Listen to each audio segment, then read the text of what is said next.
أرضينا بالهم أرضينا بالهم يا يما والهمة طبينا أرضينا بالظلم يا يما سكتنا وسكينا عينينا أرضينا بالهم أرضينا بالهم. Bonjour, c'est Rui Baba pour le RTV1860.com. Comme vous le savez, on était à Rabat pour le congrès des communautés, des associations marocaines à l'étranger. C'était très agréable, très bien. L'idée est excellente pour regrouper ces associations et voir. D'ailleurs, nous, je dis très bien, on a profité du moment où il y a des Marocains de partout pour réaliser notre premier reportage qui va être un documentaire sur les Marocains du monde, peut-être qu'on appellera les Marocains du monde version non gouv. Les gens parlaient, en plus on a eu des chercheurs comme des connaisseurs de problèmes comme M. Guindouz, et on a filmé à l'intérieur avec des caméras une équipe professionnelle de Casablanca. Et ça va être réalisé pour un documentaire qui va passer dans plusieurs chaînes même de télévision, qui sera traduit dans différentes langues, qu'on parlera vraiment des problèmes des Marocains réels. Et comme il disait quelqu'un, vous savez, au Maroc, le moment qu'on est là, on a trois choix, soit rester au pays, soit se faire avaler par un requin, ou soit traverser en Europe ou dans un autre pays.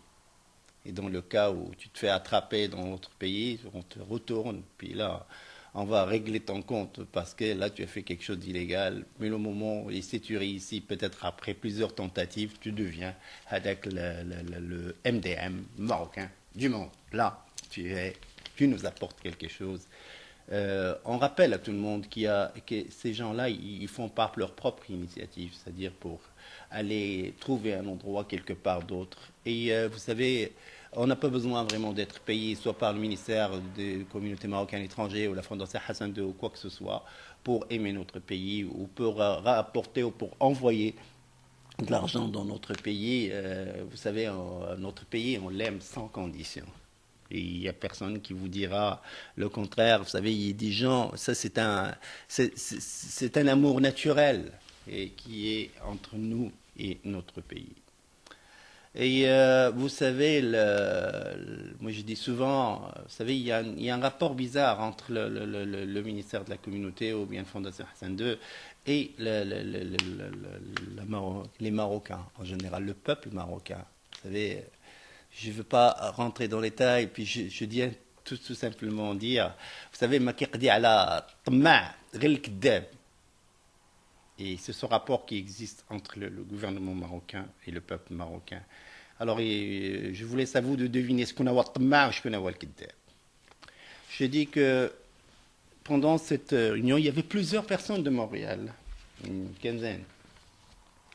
Et j'ai compris beaucoup de choses. Pourquoi l'ami du ministre peut déranger quelqu'un? D'abord, je ne suis pas l'ami du ministre. Et le ministre, il doit être l'ami de tous les Marocains.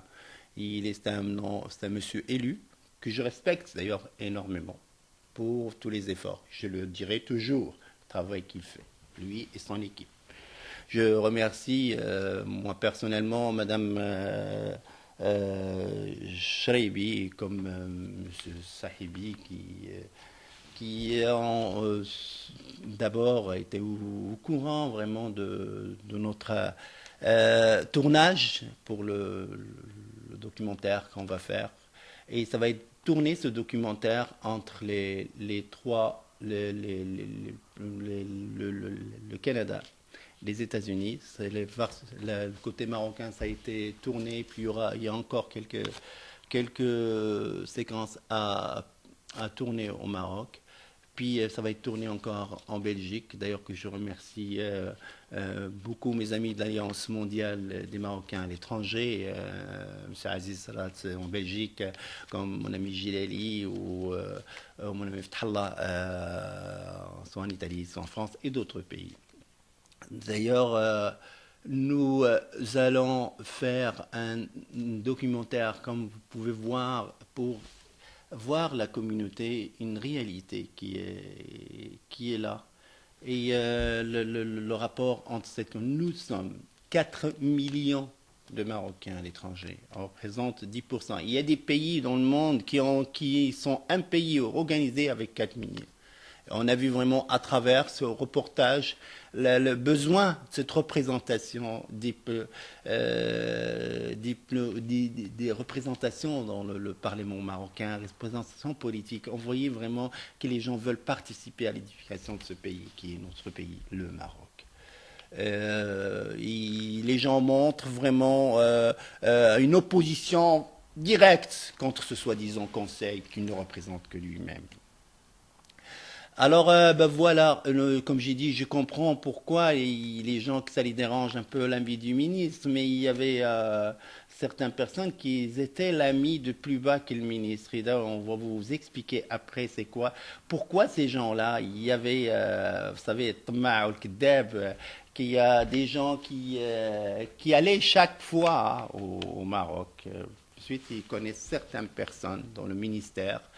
Et je vous dis à tout le monde, soit si vous m'écoutez n'importe où dans le monde, je vous dis, rentrez quand même dans le site du ministère qui est les Marocains du monde, je pense, .gouv.ma.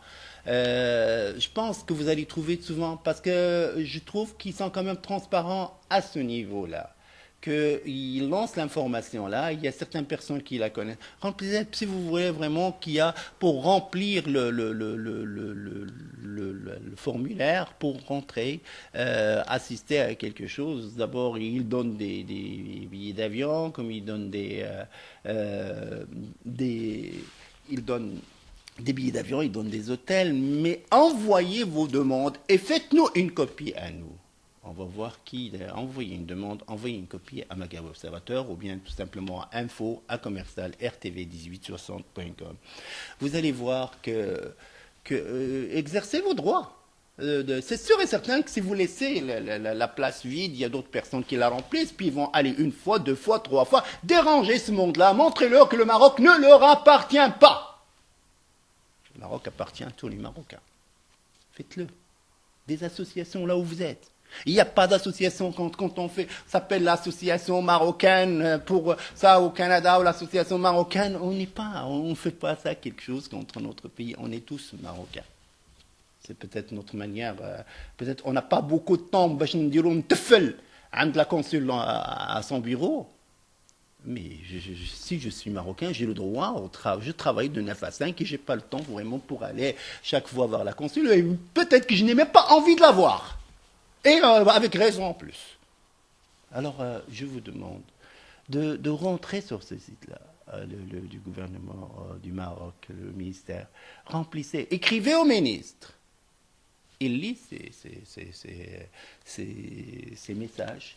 Vous savez, c'est sûr et certain que les gens pensent le moment qu'on est amis avec la source, on va dévoiler. C'est sûr et certain, j'écrirai toute chose que je vois vraiment qu'il y a des halib, dik al-bagra li hiya al-blad, je l'écrirai au ministre et je le dirai. Et chacun doit faire son travail. Le ministre, il reste un fonctionnaire, un haut fonctionnaire. Puis il a des droits, mais il a aussi des responsabilités. Il doit vérifier ces listes-là. Et vous savez, il y a certains Marocains, vous savez, si le pays n'a pas les moyens pour enterrer un Marocain dans son propre pays, il n'a pas les moyens pour faire venir un Marocain en tant qu'invité. Et ça, je pense que si on va calculer, je pense quand même qu'il a la priorité sur un Marocain qui est invité et tout ça. Alors, je vous reviendrai sur ce reportage qu'on est en train de faire. Vous allez voir, il sera prêt dans les 30 jours. J'ai encore un voyage en Belgique et tout ça. Nos amis de la Belgique qui travaillent aussi, nous aident énormément en France. Et vous allez voir un reportage vraiment réaliste. D'ailleurs, on proposera aussi à des télévisions marocaines comme canadiennes. Et ça va être traduit dans les langues du pays, là où ils seront diffusés. Alors, c'était Rui Baba pour le rtv1860.com. أرضينا بالهم أرضينا بالهم يا يما والهم طبينا أرضينا بالظلم